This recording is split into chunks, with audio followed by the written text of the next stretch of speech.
let's bring into the conversation right now Josh Fryday. He is California's Chief Service Officer. He's in charge of California volunteers, and we'll see what they do in the weeks and months ahead. He has been here in Southern California, was out in Pasadena today, checking out the relief efforts. Josh, thanks so much for staying up late with us, or early, or whatever time it is. It's hard to even tell.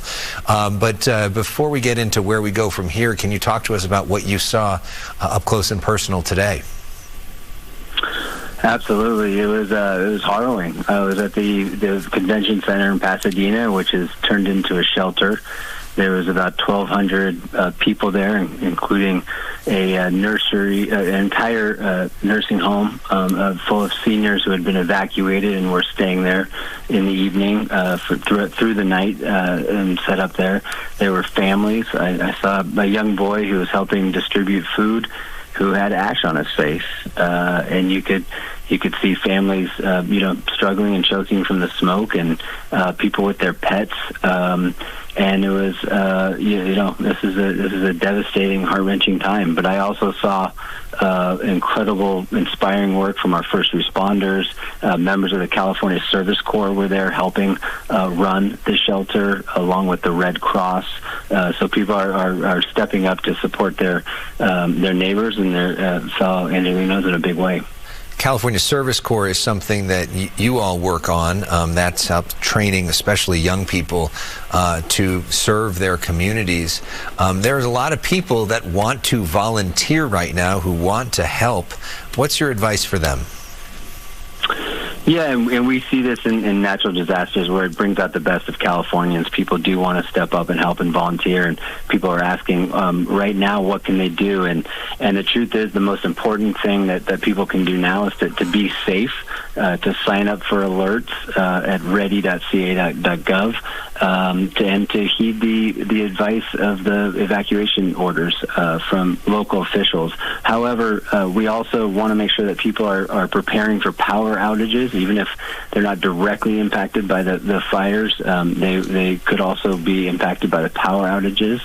And then we're really calling on those who are safe and in a good place to check on their neighbors, especially those that are elderly, those that are high risk, making sure that people are able to evacuate if they need to, and they get the help to be able to do that, but that they also have the resources. As power is out for many throughout the city, and seniors are by themselves, this is a great time to call someone who might be alone, or knock on the door and check in on your neighbor, and be a good neighbor, and confident we are going to get through this working together. So what you didn't really talk about there was a lot of specific volunteer projects. Is basically the message at this point. We got to get through this crisis first, and sometimes doing stuff like that might even get in the way. Let us get through this, and then direct your energy once we're through the crisis phase. That's right. There's going to be a long recovery effort where we are going to be calling on people in a big way to step up and help, to volunteer, to roll up their sleeves and work on projects and help recover and rebuild. But this is a time now where we need people to be safe. So we're not asking for people to self-deploy at this point. You can, for those who are able to, can donate to causes that are helping those who have lost everything at philanthropyca.org. And again, like I said, we're asking people to check in on their neighbors and help those who might be most vulnerable. But this is a time where we're asking people to first and foremost be safe and heed the evacuation orders of the local officials. I know you travel up and down the state. I know you've thought about maybe running for other offices too. Where do you see California going from here? How does our state rebuild from here? What's next for us? Well, we're going to get through this crisis right now. That's what we're focused first and foremost on, protecting everyone and protecting as many structures as we can. But the reality is we know in California that that climate change is just going to continue to make these issues more difficult.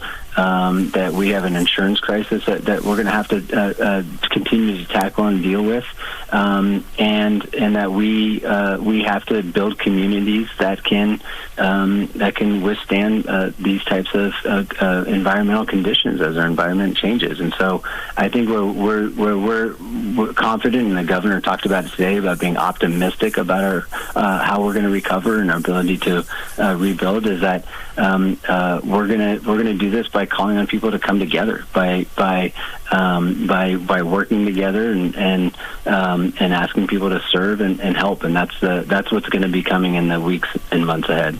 Yeah, and insurance reform is probably something we're going to be talking a lot about in the legislature as well, because that needs some work.